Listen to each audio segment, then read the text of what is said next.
నమస్తే, నేను doctor Sharada. Welcome to my YouTube channel LBR dental. ఈరోజు నేను మన పళ్ళు చిగుర్లు కాకుండా మన హెల్త్ని ఎఫెక్ట్ చేసే 11 మిస్టేక్స్ గురించి మాట్లాడబోతున్నాను. మీరు అనుకోవచ్చు, నేను గత 20 ఏళ్ళుగా 30 ఏళ్ళుగా లేదా 40 ఏళ్ళుగా బ్రష్ చేస్తున్నాను, నాకు ఎటువంటి పళ్ళ సమస్యలు చిగురు సమస్యలు లేవు అని. కానీ అలాంటి వారైనా ఒకటో రెండో మిస్టేక్స్ చేస్తుండవచ్చు. కానీ మీరు అసలు ఈ 11 మిస్టేక్స్లో ఒక్కటి కూడా చేయట్లేదంటే మాత్రం మీకు హ్యాట్స్ ఆఫ్ అండి. ఓకే, అండ్ ఫస్ట్ మిస్టేక్, మనం బ్రష్ పైన పేస్ట్ పెట్టే విధానం. జనరల్గా మనం ఏం చేస్తాం, బ్రష్ పైన పేస్ట్ మన టీవీలో అడ్వర్టైజ్మెంట్స్లో చూపిస్తారు చూడండి, ఇలా తీసి ఇలా పెడతాం, అంటే ఇలా పెడతాం కదా. సో అలా పెట్టడం వల్ల ఏమవుతుందంటే, మనం జనరల్గా ఫస్ట్ ఒక ఆర్చ్తో స్టార్ట్ చేస్తాం. సో ఒక ఆర్చ్తో స్టార్ట్ చేసిన పేస్ట్ అంతా అటైపోతుంది and most of the time waste అయిపోతుంది అనమాట. మనం స్పిట్ చేసినప్పుడు డ్రైన్లోకి సగం టూత్పేస్ట్ పోతుంది. సో అలా కాకుండా పేస్ట్ని ఇలా పెట్టడం వల్ల మీ అన్ని టీత్కి వస్తుంది, ప్లస్ పేస్ట్ కూడా వేస్ట్ కాదు.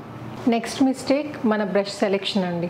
మనము జనరల్గా సూపర్ మార్కెట్కి వెళ్ళి కనిపించిన మంచి కలర్ టూత్ బ్రష్ తెచ్చుకోవడం కాదండి, అది యాంగులర్ హెడ్ ఉండాలంటే హెడ్ ఇలా యాంగులర్ ఉండడం వల్ల ఏంటంటే లాస్ట్ దంతం వరకు బ్రిసిల్స్ అనేవి రీచ్ అవుతాయి. అండ్ ఇంకోటి, మనకు మౌత్ ఓపెనింగ్ ప్రాబ్లం ఉన్నా లేకపోతే ఈ జా పెయిన్ ఉన్నా కానీ చిన్న హెడ్ బ్రష్ బ్రిసిల్ హెడ్ ఉంటుంది చూడండి, అది చిన్న హెడ్ ఉన్నది సెలెక్ట్ చేసుకోవాలి. అండ్ అంతేకాకుండా బ్రిసిల్స్ అనమాట. బ్రిసిల్స్లో ఏంటంటే సాఫ్ట్, మీడియం, హార్డ్ అని 3 వెరైటీస్ దొరుకుతాయి. ఎనీ డే ఎవరైనా చిన్నపిల్లలైనా పెద్దవాళ్ళైనా సాఫ్ట్ బ్రిసిల్స్ ఉన్న టూత్ బ్రష్ మాత్రమే వాడాలి. ఇంకోటి ఏంటంటే బ్రష్ హ్యాండిల్కి ప్రాపర్ గ్రిప్ ఉండాలండి. సో ఈ గ్రిప్ సరిగా లేదనుకోండి, మనం బ్రష్ చేసేటప్పుడు ఏంటంటే స్లిప్ అయ్యి మన టీత్ని గమ్స్ని డ్యామేజ్ చేసే ఛాన్సెస్ ఉంటాయి. ఇంకో చాలా కామన్గా చేసే మిస్టేక్ ఏంటంటే మన బ్రష్ని వాష్రూమ్లోనే స్టోర్ చేయడం అనమాట. సో జనరల్గా మనము వాష్రూమ్ యూస్ చేసినప్పుడు ఫ్లష్ చేసినప్పుడు ఏంటంటే ఆ ఎయిర్ పార్టికల్స్ తోటి ఆ ఫీకల్ మ్యాటర్ కూడా రేజ్ అయ్యి ఈ బ్రిసిల్స్ పైన వచ్చి కూర్చునే ఛాన్సెస్ ఉంటాయన్నమాట. సో బ్రషెస్ని బాత్రూంలో కాకుండా, ఓపెన్గా కాకుండా కబోర్డ్లో కానీ లేకపోతే వేరే రూమ్లో కానీ, లేకపోతే ఇలా కవర్ ఉన్న బ్రషెస్ దొరుకుతాయి అన్నమాట. సో ఇలా కవర్ ఉన్న బ్రషెస్ మాత్రం యూస్ చేయాలి. అలా ఓపెన్గా పెడితే మాత్రం జనరల్గా ఒకరికి సపరేట్ అయితే ఉండదు కదండి, 2-3 యూజ్ చేస్తుంటారు. సో చాలా అన్హైజీనిక్ అండి, అలా మాత్రం చేయకండి. మనం చేసే నెక్స్ట్ 4th మిస్టేక్ ఏంటంటే బ్రష్ని ఎక్కువ కాలం వాడటం. మనం సుమారు ఒక బ్రష్ని 200 టైమ్స్కి యూజ్ చేయొచ్చండి. మనం on an average 2 times per day చేసినా కానీ 3 months వరకు సేఫ్ బ్రష్ యూజ్ చేయడం.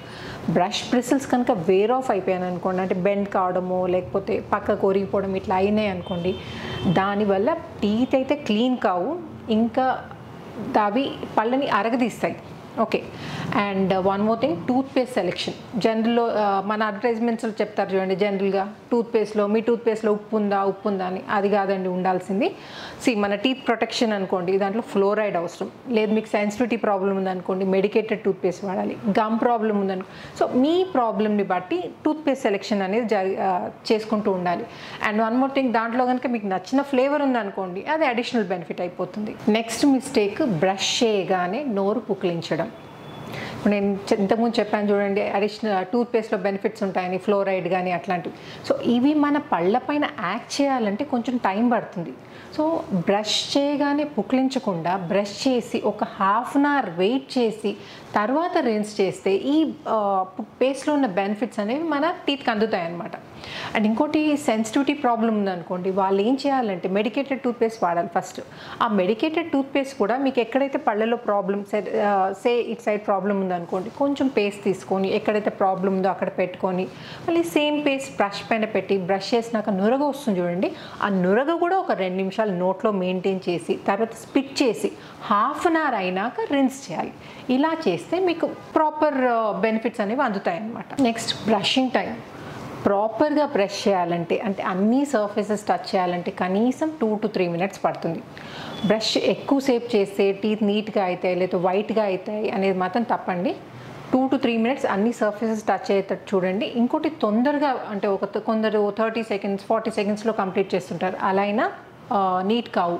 అండ్ ఇంకొకటి తొందరలో బ్రష్ చేయడం. తొందరలో బ్రష్ చేసినప్పుడు ఏం చేస్తామంటే మనం ప్రెషర్ అనేది ఎక్కువ అప్లై చేస్తాం అనమాట టీత్ పైన.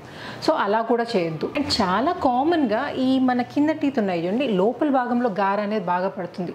దానికి 2 రీజన్స్. ఒకటి ఏంటంటే మనం అసలు బయట సైడ్ బ్రష్ చేస్తాం కానీ వెనక సైడ్ బ్రష్ చేయడం అసలు కాన్సన్ట్రేట్ చేయడం. ఇంకోటి ఏంటంటే అక్కడ ఒక సలైవరీ గ్లాండ్ ఉంటుంది. సలైవరీ గ్లాండ్ అంటే మన లాలాజలాన్ని ఉత్పత్తి చేస్తుంది చూడండి, ఆ గ్లాండ్ ఉంటుంది అనమాట. సో అది కాన్స్టెంట్గా అక్కడ సలైవా ప్రొడ్యూస్ అవుతుంది కాబట్టి అక్కడ ఎక్కువ గారపడే ఛాన్సెస్ ఉంటాయి అనమాట. సో బ్రష్ చేసినప్పుడు ఈ టీత్ కింద టీత్ ఎస్పెషల్లీ వెనక భాగంలో మాత్రం అశ్రద్ధ చేయకండి. ఇంకొకటి చాలా కామన్గా చేసే మిస్టేక్, తిన్న వెంటనే బ్రష్ చేయడం. జనరల్గా నైట్ టైం పడుకునే ముందు బ్రష్ చేయాలంటారు కదా, సో తిన్న వెంటనే ఇమీడియట్గా బ్రష్ చేసి బ్రష్ చేయడం జరుగుతుంది అనమాట. అలా కాకుండా జనరల్గా ఏమవుతుందంటే మనం తిన్నప్పుడు నోట్లో అసిడిక్ pH మెయింటైన్ అవుతుంది. అంటే 5.5 అసిడిక్ బేసిక్ pH ఐడియా ఉంది కదండి. సో అరౌండ్ 5.5 pH అనేది మెయింటైన్ అవుతుంది అనమాట. సో ఆ ఫేజ్లో ఏంటంటే మన టీత్ అనేది డీమినరలైజేషన్ ఫేజ్లో ఉంటాయన్నమాట. ఆ టైంలో కనుక మనం బ్రష్ చేస్తే టీత్ని ఇంకా డ్యామేజ్ చేసిన వాళ్ళం అవుతాం అనమాట. సో తిన్న వెంటనే బ్రష్ చేయొద్దు, ఒక ½ అవర్ వెయిట్ చేసిన తర్వాత బ్రష్ చేయాలి. నెక్స్ట్ ఇంకొకటి బ్రషింగ్ టెక్నిక్. ఇది చాలా కామన్గా మనం బ్రష్ చేయడం ఏంటి, ఇలా అడ్డంగా బ్రష్ చేస్తుంటాం. అలా చేస్తే టీత్ అరిగిపోతాయి. లేదా ఇలా పైకి కిందికి చేస్తాం. అలా చేసినప్పుడు ఏమవుతుందంటే జనరల్గా నోట్లో ఏంటంటే ఒక సన్నటి ప్లాక్ అనే లేయర్, బ్యాక్టీరియల్ లేయర్ ఫామ్ అవుతుంటుంది అనమాట.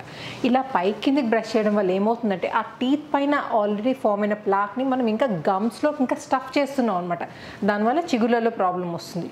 And so proper brushing technique అంటే ఈ గమ్స్ అండ్ టీత్ జంక్షన్లో అక్కడే జనరల్గా మన ఈ బ్యాక్టీరియా అనేవి అక్యుములేట్ అవుతాయి అనమాట. సో అక్కడ 45 degrees యాంగులేషన్లో పెట్టి బ్రష్ చేయడం అనేది పర్ఫెక్ట్ అనమాట, ప్రాపర్ టెక్నిక్. సో ఆల్రెడీ నేను ఈ బ్రషింగ్ టెక్నిక్ మీద ఒక వీడియో చేశాను, మీరు ఒకసారి చూస్తే మీకు ఐడియా వస్తుంది. అండ్ ఇంకోటి ఫ్లాసింగ్. జనరల్గా మనం బ్రష్ చేసినప్పుడు ఏంటంటే టీత్ సర్ఫేసెస్ అన్నీ క్లీన్ అవుతాయి, కానీ 2 టీత్ మధ్యలో ఉన్న సర్ఫేస్ మాత్రం బ్రిసిల్స్ అనేవి అక్కడికి రీచ్ కావు. సో ఈ పని ఏంటంటే ఫ్లాసింగ్ చేస్తుంది. So daily at least once flossing చేయడం మ్యాండేటరీ అనమాట. దీనివల్ల ఏంటంటే 2 టీత్ మధ్యలో క్లీన్ అవుతుంది అండ్ ఫుడ్ పార్టికల్స్ ఏమైనా స్టక్ అయినా కానీ అవి క్లియర్ అయిపోతాయి అనమాట.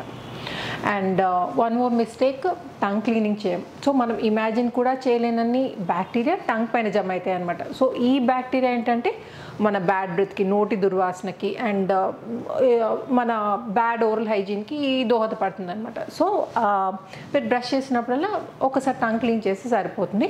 అండ్ దీనికోసం సపరేట్గా మీరు ఒక టంగ్ క్లీనర్ కూడా కొనాల్సిన అవసరం లేదండి. ఇప్పుడు అన్ని బ్రషెస్తో బ్రష్ హెడ్ పైన మన హెడ్ ఉంటుంది చూడండి, దాని వెనకాలనే ఇప్పుడు టంగ్ క్లీనర్తో వస్తుంది.